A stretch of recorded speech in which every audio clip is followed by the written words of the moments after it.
Hi, I'm Scott Hanselman. This is another episode of Hansel Minutes. Today I'm chatting with Justin Garrison. He's the co-host of the Fork Around and Find Out podcast. You can check him out at justingarrison.com.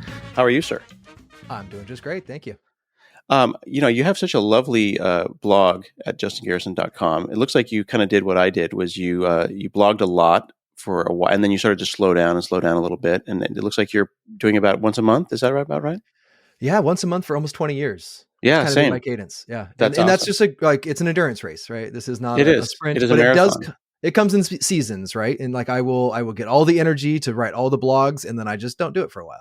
Yeah. I feel like we are maybe parallel universe versions of each other. There could be like some kind of a Loki variant thing going on here. I've been blogging since 2000, and for the longest time, for the first 18 years, it was every Tuesday and Thursday for 20 years, and then COVID slowed me down. And now I just roll in whenever I feel like rolling in. But you're out there. You're putting good information out there, which I appreciate.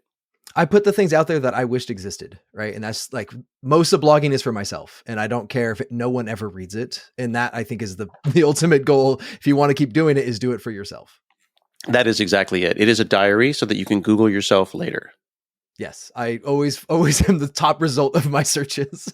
Yeah, that's when you know you're truly alone in the world. Like no one really understands the pain of Googling for something and finding either yourself asking the question or a blog post where you got close but never answered it, and then forgetting that you wrote that blog post. Yeah, or answers and comments in Reddit and other forums and stuff. And I was like, oh, that was me. That was my other account. I totally forgot I did this. Oh, finding your alt. Yeah. That is the worst. Yeah, I think we are parallel universe versions of each other. That's hilarious. However, controversial, spicy take. You are running what operating system, sir? I'm running a Linux distro called Bluefin on my desktop. Okay. So, I'm non-denominational, and far be it from me to I don't pick on anyone because of their religion. I enjoy Windows, but I also have, a Mac. I've got Linux machines around. I've got Raspberry Pis. Like my house is a cornucopia of operating systems. Mm-hmm. But I would say that my familiarity with Linux kind of stops around Ubuntu. Like if we think about the pie chart of Linux on the desktop right now, can you help me understand what that pie chart looks like? On the desktop, you still have probably the majority is Ubuntu Debian based, and then you have the Fedora based systems, which are like enterprise Linux environment, SUSE and all these other ones that are kind of the same. If they have RPMs and DNF, it's kind of in that field. And then there's the very vocal minority that use Arch, by the way. Mm-hmm. And there's always the easy joke, like both those people that use Arch are very happy. Yep. But so help me understand if you're a non-Linux person and you're trying to understand these families, you said like, well, they're Fedora based or they're Arch based. Like what's the core of the big 3 or 4 Linuxes, and why would one care about that? And what does that tell someone when you say, oh yeah, this is based on Fedora? It's usually just the opinions around how things should work. And those opinions are kind of spread throughout the distributions in the different families. But in general, they kind of boil down to how they started as far as like how the file system's laid out, where configuration files are, how to, like Windows has a registry, right? And there's only one registry. Mm-hmm. And inside of Linux, you might have different ways, like deconf, or you have in like the GNOME world, you're going to have these different ways to configure the system that go beyond flat files, because sometimes files are a little cumbersome. And so that's kind of where the opinions go. And on the servers, it's also different, where, you have the same majorities there, but there are other ways of how to configure servers and kind of what their use cases are, right? If you're using a Raspberry Pi, you probably want to interact with it. You want to do some things to it. Like, I don't know exactly how I'm going to figure this, but I'm going to configure it over time. Okay. And then, so there's the monolithic Linux kernel, right? There's the Linux kernel as Linus sees it. Is that a fair statement, right? Sure. And then are there forks of that? Like if I'm using Fedora or Linux Mint or Debian or Arch or SUSE, they are not all pulling from the same place. Like Ubuntu is very much follows what's going on in the kernel. And Fedora tends to adopt newer versions of the Linux kernel. But like, when do people have a vote of no confidence against the kernel and then do their own thing? Yeah, all the distributions will have some flavor that they build themselves with different types of support for hardware and things. And many times those become just licensing deals, right? Where Ubuntu was one of the first ones that were like, hey, we're going to give you an easy button to install NVIDIA drivers, right? Like proprietary blobs that you can load as kernel modules. And we don't care that this isn't free software, right? Like we don't care that, other people don't install this. We're just going to go ahead and do it for you. And that's like Bluefin for me is that sort of like easy button. We're like, hey, you know what? This Fedora has licensing terms that they're not going to distribute some of that stuff. But in Bluefin, I have an NVIDIA version that it just gets delivered to me with NVIDIA drivers baked in. I don't even care. Right? Like I don't have to mess with it at all. Yeah, that's a really good point. The first time I installed Ubuntu, probably around 2016 or 2018, there was this, I have an NVIDIA card. Click, and then a warning comes up that's like, do you care? And I don't know if I was educated enough about how licensing worked at the time to know if I was supposed to care. Yeah. But it's like, hey, this is third party and this isn't, completely open source. Are you okay with that? And then I said, yeah, whatever you say. And then it just worked. Yeah. Are we still seeing that now in 2025? Like are there NVIDIA drivers that are not third party from NVIDIA and that they still work? Like, can I still get a great experience if I want to be fully open sourced all the way down the stack? It depends on what you consider great experience, but probably not, right? And I do think that a lot of credit to what Steam has been doing with the Steam Deck and just making Linux a first-class citizen. I mean, obviously that's an AMD stack for the Steam Deck, but just saying, hey, you know what? Like gaming should be good here and we should be able to make this better. And anyone that buys a Steam Deck is probably in the I don't care realm of give me whatever blobs make this system usable and function in a utility sort of way where I don't have to tinker with it. Yeah. Steam definitely has done it right. And the compatibility layer is the joy. Like Proton, the thing that allows a Windows game to be lied to, but without it being a virtual machine, basically. Like, I'm going to call the Win32 API. What's that? There's like a legendary blog post about that said the only ABI, the only application binary interface that is stable for gaming is Win32.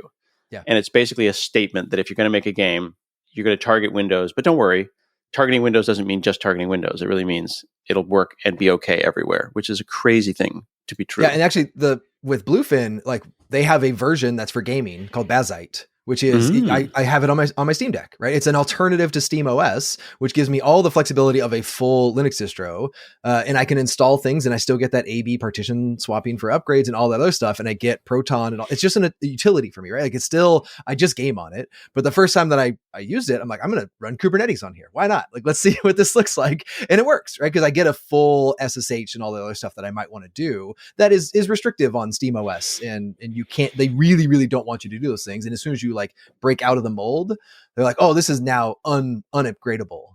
But Bazite is like, no, we know where the edges are. We can make this easier. Interesting. Okay, so why did you do that? Because sometimes I feel like Linux people do stuff just because they can do stuff. Like, is there a legitimate reason, or was there something where it's like, I just bumped up against the edge of Steam OS?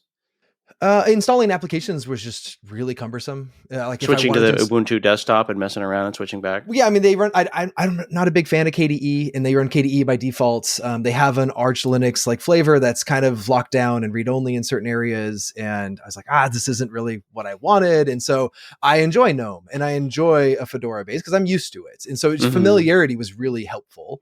And just like, hey, you know what? I would just love to be able to have like a decent browser or an up-to-date browser at some point. And Bazite gave me those things. It also, like, my son uses a Steam Deck for his only computer for school because it gives his full desktop environment, right? Like he just plugs it into a dock and it's just a laptop with the big screen, keyboard, mouse, and he can do everything that's not stripped down to what Steam OS allows you to do. That's cool. I need to understand this. How old is your son? 13. He's 13. And he's got a dock, like a USB-C dock, and he puts his Steam Deck in there. He hits it, he goes, and he says, switch to desktop, or he boots directly into Bazite. He switches to desktop whenever it reboots, or when he restarts it, he'll switch it to desktop, because he'll use it gaming mode. He'll take it with him, and in gaming mode, it gives you better controls and stuff like that. Like it gets an emulation layer for keyboard and mouse. But then he'll switch it to desktop, and he loves it because it's like he gets some of the dual monitors. So he plays YouTube on the small screen and plays on the big screen. No way. And he's in Discord all day. Just like, I know that that's possible. Like I can intellectualize that, you know what I mean? Yeah. But like usually when I switch over to desktop mode on my Steam Deck, I do it to install something weird. Like Yeah. I think I did it to install Edge in order to do Xbox Cloud streaming, Yeah. or I did it to install retro stuff. But he's like living over there and using Google and logging into school and everything. Yeah, 100%. Like all of his homework, everything else. It's just a powerful like laptop that has a good video card, and Bazite allows for that. Like cloud streaming is like a built into Bazite. It's like, oh yeah, like if you want cloud streaming, here's a bunch of stuff. They make a lot of that stuff around gaming, and it's not just for the Steam Deck. Like it is, you can run it on laptops. People run it on like home theater PCs just because it gives you a TV interface, right? It's like I want that lean back interface or whatever they call it. So Bazite is generally Steam OS for every hardware. But also, it's just a better Steam OS for Steam hardware. That's so cool. I like that. Now, does he take the thing to school with a keyboard, or how does he do his work in class? He's not allowed to take computers to school right now, so he's still just at home with it. Oh, okay. That's really cool. And do other things. Yeah. I dual boot my Steam Deck to Batocera, and I've got a multi-terabyte Batocera in another partition. But that's where all my like retro stuff is. So my Steam Deck, which is right here, actually, I'm bringing it over here. I've got a like 2 extra SD cards, so for alternate boot. So for me, the dual boot, I don't trust messing around with grub. I dual boot the partition by pulling out the SD card, holding down volume, and doing it. That is the way to do it. Is that the way? Oh, excellent. That makes me feel better. Physical unplug this thing to boot the other thing is the best. Because like Bazite also, like they don't mess around with dual booting. It's like, no, just install this to like a full micro SD or internal. And then just when you want to boot it. But they do have like retro gaming stuff built in. It's like, we just have a menu that allows you to do some of that stuff because it's a full Linux distro. What a time to be alive.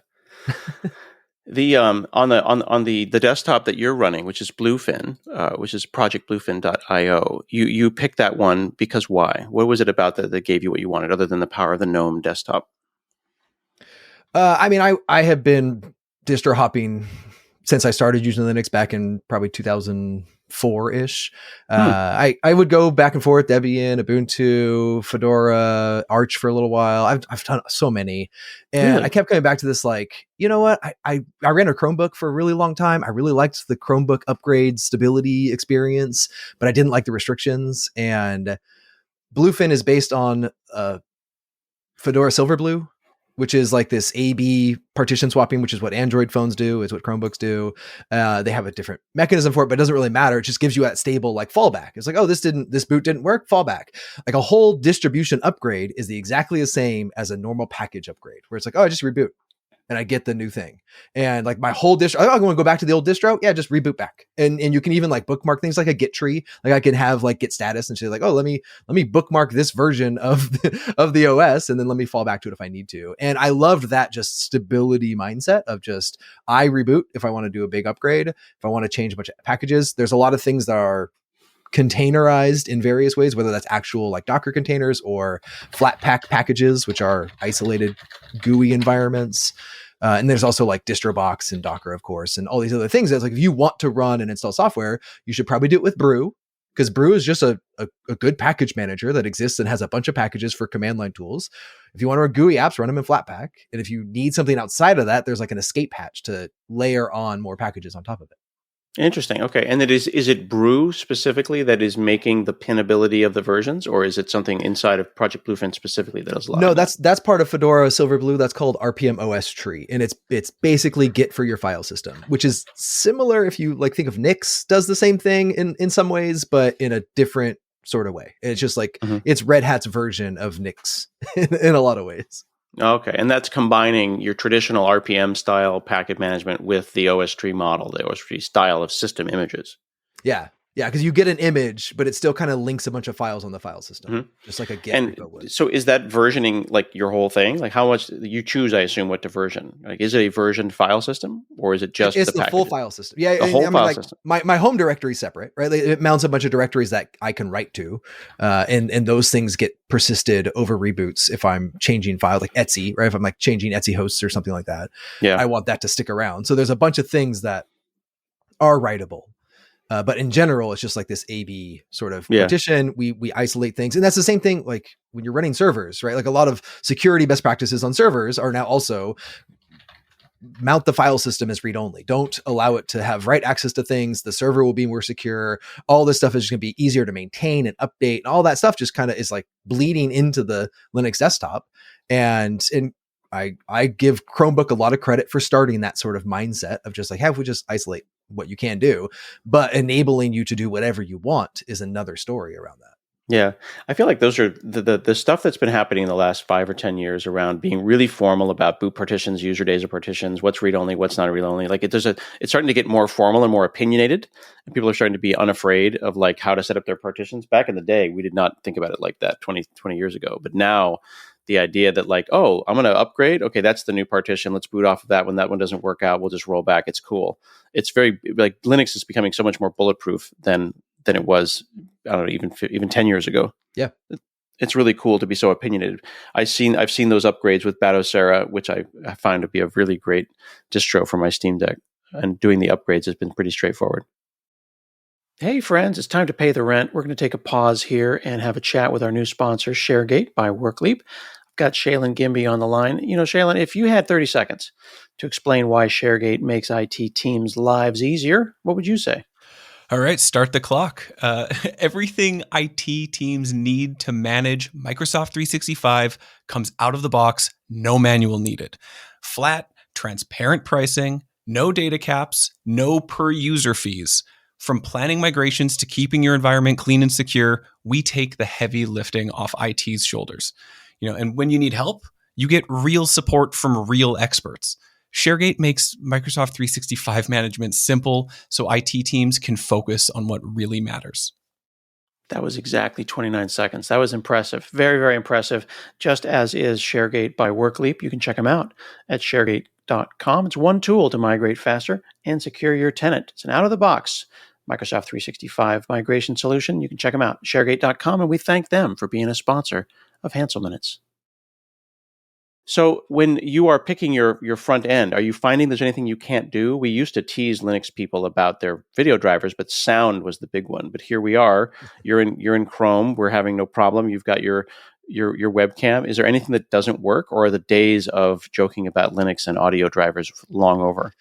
I used to manage Linux at Disney Animation, and Disney Animation is all of the artist workstations are Linux.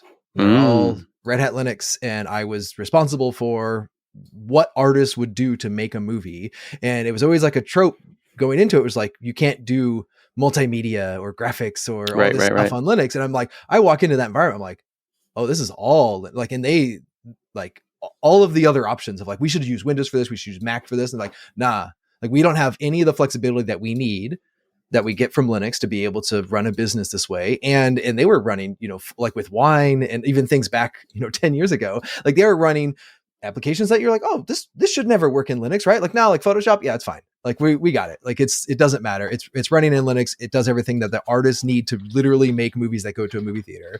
And then I started discovering that like, wow, there's like a lot of industries that do this. Like all the other animation studios, like, DreamWorks and ILM and all the other, like, yeah, everything's Linux, of course. Why would it not be? And then like the CAD environment of like robotics and 3D rendering, like, yeah, we're all like, why wouldn't we be Linux? I'm like, what is going on here? Like, this is weird. And like, I had been using Linux just because I was a broke college student. It was like why I got into it was like, I can't afford a Windows license in 2002 when I got my first computer. And I was just like, oh, this is my first computer. It didn't come with Windows. Like, all right, well, like I need an operating system. And so I just found, Linux and I started running it. And then I just was like, okay, well, how does this work? And there's been lots of hiccups along the way and lots of things that haven't worked, and transition to Wayland was rough. And all of these things are kind of being reborn in a lot of ways. But I mean, it's been nice. Like I can't say that I had any less problems on Windows. I used to manage Windows devices at a university. So I was, managing thousands of Windows machines in labs and classrooms and endpoints and everything else. I'm like, wow, this gets broken just the same. This is just a different flavor of what are you used to. Mm-hmm. Why was the transition to Wayland difficult for folks who may not have the context? X11 was the kind of the UI, the thing that you draw on the screen with, and Wayland is the modern display protocol, the display server protocol, and it's way, way better. Like it's the compositor for Linux now. But why did you find the transition challenging? A lot of times it was because just software was never going to be updated to Wayland's protocols. And Wayland was, especially early on, was very strict about we're never going to add compatibility for something. Like there was X Wayland compatibility layers that did a fraction of what you wanted a system to do. But in many regards, it's just like we can't bring all of the legacy along with us. And so we have to just build everything from scratch again. And Wayland has a lot of ideas about like how a window manager should be secure, right? And there's like, again, it's just like another aspect of like, well, how do you isolate your Chrome from that other application that's running? Like, should a web page be able to read my Audacity? I don't know. Like, probably not. Like, it maybe isn't something that you really need. But in general, like in X, you could do all of that. And the cool things about X were like you could do it over the network. And that was super fun. Like you could just like pull up like, I want Chrome from that computer over there. SSH, X forward, I have Chrome running. No, it doesn't matter at all, right? Like that stuff was amazing. And Wayland's like, what? Maybe we shouldn't do X host plus. Everyone on the network can now run any application from our system and just like pull it over to them. Like there's some security boundaries that we should set up. And some of that is in the windowing manager. Some of that is in the file system layer. Some of that is in like the packaging mechanisms like Flatpak, where it's like, oh yeah, no, you can't read anything outside of like home downloads folder, right? Like, you know, Chrome, like you don't need home.config. Like it's just not like, you don't need that. Right. Whatever. Some gentle sandboxing is a very reasonable thing to do. It does get in the way sometimes still. Like there's still plenty of things that I'm like, oh, actually I can't drag and drop a file into Slack sometimes. Like I forget, like, oh, I dragged that from an NFS share. Oh, because Slack has limited visibility. Right. I give Slack limited visibility. So I have to go through like a different flow if I wanted to be able to mount my USB drive and pull a file in or something, right? Like that stuff is there for a reason. And for a lot of people, it's just like, you don't know why this is happening. And so you're just like, I can't do this. But like you mentioned at the beginning, like, is there anything I can't do? I was like, I've mostly shifted all of my behaviors to things like DaVinci Resolve for video editing. I still do a bunch of YouTube videos. And so are you doing most of your work on native apps? Because you had mentioned before, like running Photoshop on Wine is a thing. Like there is Wine is a compatibility layer. It's not a virtual machine. It's basically lying to Windows apps. A Windows app says, I want an extern C function that is exported by a DLL here. And I'm going to go and call it load library on this DLL, and Wine is going to lie. And then it's going to say, I want this function offset, and Wine's going to lie. And it lies so effectively that Windows apps run great on Wine. And, you know, kudos to the CodeWeaver folks for bringing that forward. It's a fantastic, fantastic product. And I don't know if you heard, but we Microsoft, where I work in my day job, donated Mono and the Mono project to Wine. So they're keeping .NET Framework running, which is keeping a lot of games running, even on Steam to this day. A lot of software is a series of lies. Right, like even going the further down the stack you go, you're like, it's all lies, all the way down. That's the layers of abstraction. They're all lies. Yeah, Mac emulation layers for hardware, right? When they switch to the silicon, like the Apple Silicon, right? Like it's all just lies, and it's just like a concept. We're just like, you know what? I can just lie to this software, and everything's fine. And if you've ever messed in Linux, like mess with LD preload, you could lie to so many things. If you're just like, I can just tell you where the C library is for that, and I own it, and it doesn't matter. Like there's so many things like that where you have full control over these systems, and the further down you go and the further down you understand, the easier it is to lie to the rest of the system on top of you. As we've moved to a web first and PWAs, progressive web apps, and things like that, are you finding that less and less of the world is blocked from you? Like you can run games, you've already said that. You can run things on Wine if you wanted to, and then you said like Slack. I bet you if you went through all of your main apps, probably a non-trivial percent of them are all web apps, right? How much of your time is spent on the web, and it doesn't really matter that you're running Linux versus running native Linux apps? Yeah, I mean, a good portion. And that probably came from practices like around, again, at Disney Animation, we weren't a Microsoft Office group. Like every enterprise is using Microsoft Office. I'm like, no, they use all Google apps, and everything was a web-based Google. I'm like, that's amazing that the entire company can just go off Google apps. And I didn't think that was possible. And so, yeah, there's a lot of stuff that like I just shifted. I'm like, oh, you know what? The web app's good enough here. But also, some of that is self-inflicted, where like I mentioned, like I'm trying to de-Google my life a little more. And in switching to Firefox this year, I was like, oh, you know what? Apps like Zencaster that we're in right now, like just like, oh, please install Chrome. Like just please. Yeah, because it'll work, but it may not work. Yeah. And so there's a lot of PWAs that are kind of like, we're not web specific, we're Chrome specific. And so those are things that I'm also finding more and more of. I'm like, okay, is there alternative that I could still keep using Firefox for? And so I'm kind of struggling just on my own, but that's again, self-inflicted, and it's not a Linux thing. It's how do I own a little more of my stack? How do I make sure that I'm supporting open source more and not going the easy route every time? Well, I think that there's value in doing that. Like you've said the word self-inflicted a couple of times, but like trying to push back against monoculture doesn't seem like self-inflicted. It seems like a noble effort, right? Like, and there's always alternatives. Like you can say, oh, I need, like, there's plugins for Firefox that'll say this app needs Chrome. When you enter this URL, jump out of Firefox and jump into Chrome. So you can make the transition like as simple as you want. But there's nobility in trying to avoid a browser monoculture, I think. And there's also, I mean, like I'm a big believer that people should own domains and websites and have home labs. Like I've had a home lab for for a long time. I've been running a Plex server for I don't know how long now, right? Like I have like 1,000 DVDs stacked over here in my garage that like I rip DVDs still. Like I buy them on OfferUp. I bought 2 DVDs last week that I could not find anywhere on streaming. I'm like, I'm just gonna buy the DVD, put them in Plex. They're mine. And like they're going to make you pay $9 or whatever, or $5 on Prime, but you find the same thing for $5, then rip it. Yeah. Yep. That's great. Yeah. I've got Plex. I run a Synology NAS.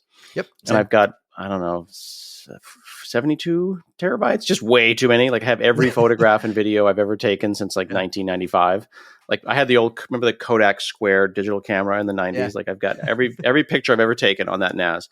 And then because the Synology runs Docker so well, and I ended up putting, was it Portainer? Yeah. So like I'm pushing that thing hard. I assume you're doing similar things. Yeah, I got the x86 one. I upgraded the memory. I think I have like maybe 35 terabytes, something like that. I was just like, it's fine. It's good enough. I have a bunch of movies on there, and it's such a great device. Computer backups to it. I don't have to pay. I mean, like, and granted, these are investments. Like these are time investments. These are money investments to do this. The cloud services are way more convenient. It doesn't mean that I'm not paying Apple's $10 2 terabyte upload thing too, right? Like it's like the other side of it is like, well, I have this thing. I have all this storage. It should exist, but also like, we lost power last week and we lost internet, a couple weeks ago. I'm like, oh, Plex still works. Like we're fine. Like we have 1,000 movies in here that all the kids watch, and we can still listen to the audiobooks and movies. So then what's the front end on the TV? So like having a Plex server is one thing, but then would you just plug a laptop into the TV and then hit it with the intranet? Apple TV with Plex. Oh, okay. So there's a Plex app for Apple TV. Yeah. That's cool. See, that's really nice. Now, then what about Home Assistant? Because I run Home Assistant in a Docker container. Do you do the same? Yep. Yeah, that's awesome. I don't use Home Assistant as much. Like I use Homebridge a little more. Like I tried to like go all in on the Apple ecosystem because the Google home automation system. The irony, though, that you're a hardcore Linux head who's de-Googling his life, but you're like, but Apple's cool. I don't think Apple's like I cannot stand Mac OS. I don't like a lot of the Apple hardware. I do like the mobile devices. Like I do have an iPad. I do have an iPhone, and really that comes down to like just the family and wife acceptance factor thing, right? It's like, hey, you know what? Like I'm trying to make this as easy as possible. And the spousal acceptance factor is a big challenge. I did overly complicate some of our automation at my house, and I've just tried to like, pull back from that too. But I also, with Home Assistant, it runs locally, right? Like that's another Home Assistant and Homebridge. These are local. I don't have to call out to the cloud. When some service is down, it doesn't matter. If the internet was down, didn't actually matter. I can still automate those things. And so that was nice. Just keeping it local in the network was a big, and some of that is like Thread is like a new like standard for it, which is basically Homebridge, the Apple ecosystem, HomeKit, that's what it's called. They donated this Thread library and everything else, and like it's a standard now. It's just not fully there yet. So I went into Homebridge because I knew that was a future standard that I was just going to go into. I've had Paulus from Home Assistant on, and just a couple of weeks ago, I had Dr. Michael Hansen who made the voice stuff. So they have Home Assistant voice now. So it's basically an Alexa puck for Home Assistant. And the idea that you could put your house into airplane mode and be cool and be fine. It actually got me thinking if I should make an internet in a box. Have you seen the Internet in a Box project? Yeah.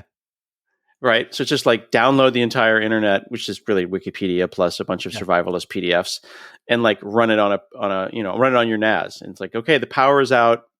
What's left? I feel like on the Walking Dead, I would love an episode where Justin's on The Walking Dead, the zombie apocalypse has happened, right? Because you never see any software engineers on The Walking Dead. We were all eaten very quickly because none of us can run. But then everyone shows up to your house and you're all watching Plex and the internet doesn't exist anymore, but you have full support for everything. I got solar panels and batteries installed last year, and so yeah, no, like I'm literally like throwing extension cords over to my neighbors. Like we had power outages recently. I'm like, hey, you need to charge your phone? Here you go. Like I got it. Like, and I was like, let me just calculate enough power. And I'm in Southern California, so sun's up most of the time. Right, I was like, hey, I just need sundown to sun up, and I'm good. Like, you give me that much battery, and we're fine. And literally, like, I lost power, like I said, a week or two ago, and it was like, oh yeah, no big deal. I couldn't use my AC. It was like one of the. Did you do you have an interlock, or how did you switch from power to no power, or are you back up all the time? It's automatic. Like it's in the junction box, so like it auto switches. Like we'll see the lights dim for half a second, just like, oh, we must be on battery now. Like it's the dream, non-event. Man. Yeah. That's the dream. What a cool thing. Do you have dual internet? I mean, my arrows can tether off my phone if need be. Okay. Like it can join a hotspot, and so I could tether it from there. You said your arrows? Is that your router? It's Amazon Eros. Oh, Eros. Okay, yeah. Got it. Eero. Oh, interesting. Okay. All right. So as we get towards the end of our Linux exploration, I can visualize your house, and I'm excited that you're going to survive the zombie apocalypse, and I'll be going to your house to watch movies. If I were going to put non-technical parent, like my mom or dad, on a Linux distro, what do you think? Where do you think that the newbie should go when they're exploring Linux on a laptop they've got lying around? They've got a ThinkPad they want to bring back to life. What do you recommend? Well, I mean, I if you're buying something, go get a Chromebook, right? Like it's just the easiest. Like I bought almost all my family, extended family. If I'm doing support for them, they got Chromebooks. Get a Chromebook. You want to de-Google your life, and then I'm giving it to them. Yeah. You can't dual booting on Chromebooks is kind of a mess. If I'm just like and I've done this in the past. I used to do the Linux Mint podcast, Mintcast, way back in the day. And so I was a big fan of Linux Mint because it was a Windows-like experience for many of them. I don't think they have a good update story. So like, that's still like difficult. It's difficult. Like a Windows update is difficult and a Mac update is difficult. It's not that it's a moment. It's like, it's not incomprehensible. It's just like, oh, this should be easier. But I mean, I do enjoy the appliance sort of approach that like Bazite and Bluefin kind of give for. It doesn't have to be like, this is just a desktop. It's just, if you know how to open a browser, you're fine. And updates are automatic. As soon as you reboot the device, you have updates. It doesn't matter. And if you don't reboot device, it doesn't matter. You're not getting updates. It's like just like a Chromebook. And so that side of it is I've very much been enjoying that. And I've been sharing people those distros just because they feel more stable and more like an appliance for the normal computer user, someone that's not like me in the nitty gritty of it. That's cool. Whenever I see like a user interface in a movie or a TV show, I always ask myself, did they draw that themselves, or is that a Linux distro I'm not yet familiar with? I always see like the Finder, the Explorer, or whatever. Like, is this a Flash application that they made, or is this real? Yeah. The Project Bluefin, which we talked about a little bit, is at projectbluefin.io. And then your podcast, Fork Around and Find Out, is at fafo.fm. Folks can check that out. And then all things Justin Garrison are at justingarrison.com. Thanks so much for hanging out with me today and educating me on the state of the Linux desktop. Thanks for having me, Scott. This has been another episode of Hansel Minutes, and we'll see you again next week.